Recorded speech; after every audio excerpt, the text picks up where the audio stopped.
Assalamualaikum warahmatullahi wabarakatuh. Saya Andi Muhammad Afdal. Ku Arum. Saya Putri Azaria.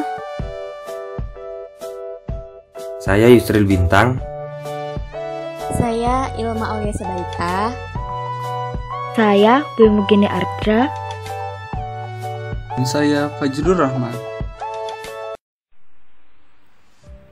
Halo teman-teman, jadi di sini kita akan membahas tentang pembentukan ASEAN dan dampaknya. ASEAN itu apa sih? Jadi, ASEAN itu merupakan perhimpunan bangsa-bangsa Asia Tenggara atau disebut juga dengan Association of South Asian Nations dan disingkat menjadi ASEAN, dan merupakan organisasi geopolitik dan ekonomi di Asia Tenggara dan lahir tanggal 8 Agustus 1967 di Bangkok, Thailand. Siapa sih pendiri ASEAN itu? Nah, jadi pendirinya yaitu Menteri Luar Negeri Indonesia Adam Malik, Wakil Menteri Malaysia Tun Abdul Razak, Menteri Luar Negeri Filipina Narciso Ramos, Menteri Luar Negeri Singapura Sinnathamby Rajaratnam, dan Menteri Luar Negeri Thailand Thanat Khoeman. Nah, ASEAN juga punya logonya nih. Jadi makna dari logonya itu, yang pertama, warna merah melambangkan keberanian dan dinamika. Yang kedua, warna biru melambangkan perdamaian dan kemantapan. Yang ketiga, kuning melambangkan kemakmuran. Yang keempat, putih melambangkan kesucian. Yang kelima, 10 buah padi yang terikat yang menggambarkan yakni persatuan, kesatuan, dan persahabatan dari ke-10 negara-negara yang menjadi anggota ASEAN. Yang keenam, lingkaran yang ada melambangkan persatuan antara negara-negara anggota ASEAN. Pada tahu nggak nih negara-negara apa aja yang tergabung dalam ASEAN? Terletak di kawasan tropis yang dilintasi garis khatulistiwa dan terkenal sebagai negara kepulauan terbesar di dunia. Berdasarkan data statistik, jumlah pulau di Indonesia mencapai 17.504 buah. Negara Indonesia yang berdiri sejak 17 Agustus 1945. Malaysia adalah sebuah negara federal yang didirikan pada tanggal 16 September 1963. Terdiri dari 13 negara bagian, 9 diantaranya dikepalai oleh Sultan dan 4 lainnya oleh keturunan bangsawan. Kepala negaranya dipilih setiap 5 tahun sekali oleh Sultan, dan negara Malaysia menempatkan ibu kota di Kuala Lumpur. Thailand disebut juga sebagai negara kebebasan atau Muang Thai. Negara ini sering mendapat julukan rumah rakyat merdeka, karena satu-satunya negara di Asia Tenggara yang tidak pernah dijajah oleh bangsa barat loh. Karena Thailand dijadikan daerah penyangga atau buffer state oleh Inggris dan Prancis. Filipina merupakan negara kepulauan yang terletak di sebelah utara Indonesia, memiliki lebih dari 7.000 pulau dan hanya 800 yang dihuni. Filipina memperoleh kemerdekaan pada 4 Juli 1946 dalam bentuk republik dengan ibu kota Filipina yaitu Manila. Singapura merupakan negara terkecil di dekat Semenanjung Malaka. Awalnya Singapura tergabung dalam Federasi Malaysia pada tahun 1963. Namun sejak 9 Agustus 1965, Singapura memisahkan diri menjadi sebuah republik dengan ibu kotanya yaitu Kota Singapura.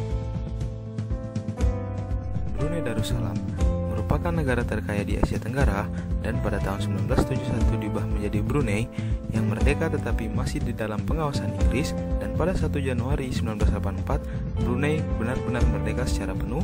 Kesultanan Brunei Darussalam memiliki ibu kota di Bandar Seri Begawan. Vietnam. Negara Vietnam Utara awalnya merupakan negara komunis dan Vietnam Selatan merupakan negara non-komunis, dan pada tahun 1975 Vietnam dipersatukan oleh negara komunis. Sejak 2 Juli 1976 lahirlah negara Republik Sosialis Vietnam dengan ibu kota Hanoi. 8. Kamboja. Negara Kamboja yang berbentuk kerajaan disebut juga Kampuchea. Negara ini merupakan salah satu negara Indochina bekas jajahan Prancis. Kamboja memperoleh kemerdekaan pada 9 November 1953 dengan ibu kota di Phnom Penh. Myanmar merupakan negara berbentuk republik yang pada awalnya negara Myanmar bernama Burma. Lalu pada tahun 1989 berubah nama menjadi Myanmar. Menurut penduduknya, Myanmar berarti tanah emas dengan merdeka pada 4 Januari 1948. Ibu kota Myanmar yaitu Yangon. Laos berasal dari istilah Lansang yang artinya kerajaan jutaan gajah. Berada di tengah Asia Tenggara di daratan kelompok negara Indochina, Laos memperoleh kemerdekaan tanggal 22 Oktober 1953 dalam bentuk kerajaan. Sejak 3 Desember 1975, kerajaan Laos berubah menjadi Republik Laos dengan ibu kota Vientiane. Jadi, ASEAN terbentuk karena beberapa hal, yaitu persamaan letak geografis di kawasan Asia Tenggara, persamaan budaya, serta persamaan kepentingan untuk menjalin hubungan dan kerjasama di bidang ekonomi, sosial, budaya, politik, dan keamanan. Tujuan organisasi ASEAN yang pertama, mempercepat pertumbuhan ekonomi, kemajuan sosial, dan perkembangan kebudayaan melalui usaha bersama berdasarkan semangat persamaan, persekutuan, dan hidup damai di kalangan bangsa-bangsa Asia Tenggara. Yang kedua, memajukan perdamaian dan stabilitas regional dengan saling menghormati keadilan dan tata tertib hukum dalam hubungan antar negara wilayah ini, selain menaati prinsip-prinsip dari Piagam Perserikatan Bangsa-Bangsa. Yang ketiga, meningkatkan kerjasama secara aktif dan saling bantu dalam hal yang menjadi kepentingan bersama di bidang ekonomi, sosial, kebudayaan, teknik, ilmu pengetahuan, dan administrasi. Yang keempat, memberikan bantuan satu sama lain dalam fasilitas latihan dan penelitian di sektor pendidikan, profesi, teknik, dan administrasi.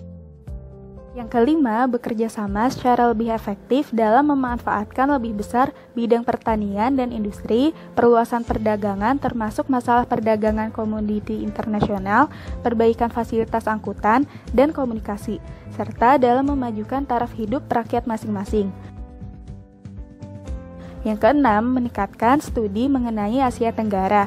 Lalu yang terakhir, memelihara kerjasama yang erat dan menguntungkan dengan beberapa organisasi internasional dan regional, dengan mengikhtiarkan segala jalan untuk mempererat lagi kerjasama antar negara-negara itu sendiri.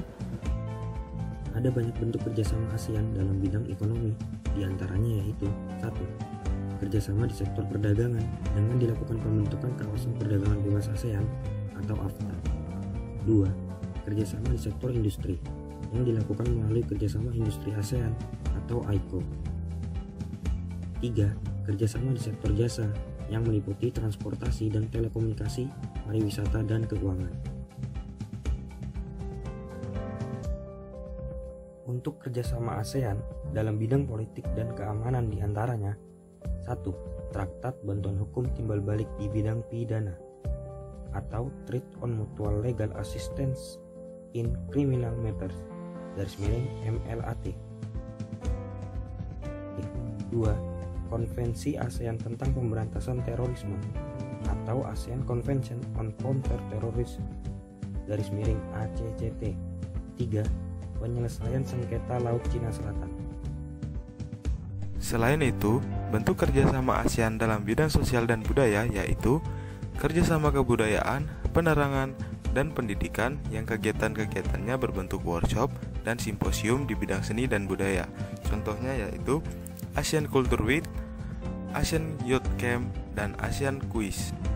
Yang kedua, kerjasama pembangunan pedesaan dan pengentasan kemiskinan. Yang ketiga, kerjasama kesehatan, ketenagakerjaan, serta kerjasama pembangunan dan kesejahteraan sosial. Jadi, ASEAN telah beberapa kali menyelenggarakan konferensi tingkat tinggi atau KTT untuk merumuskan rencana program kerjasama ASEAN yang menguntungkan semua pihak dan menilai sejauh mana keberhasilan pencapaian program-program tersebut. Sampai tahun 2016, ASEAN telah menyelenggarakan sebanyak 29 kali KTT.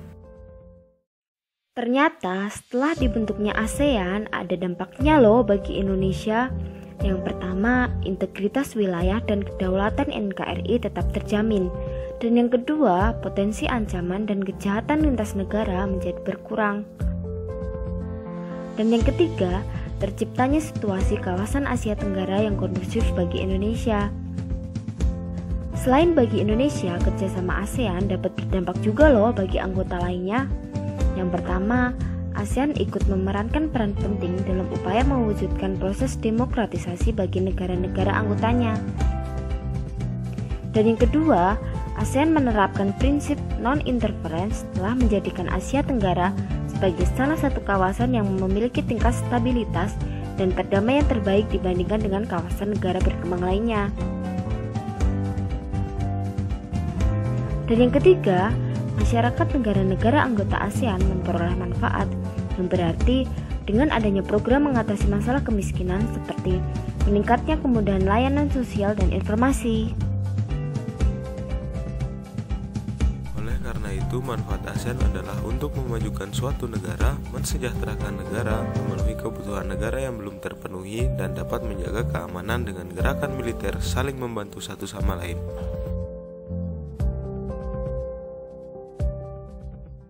Setelah saya menonton video tentang pembentukan ASEAN dan dampaknya, saya menjadi tahu apa itu makna dibalik dalam logo pembentukan ASEAN.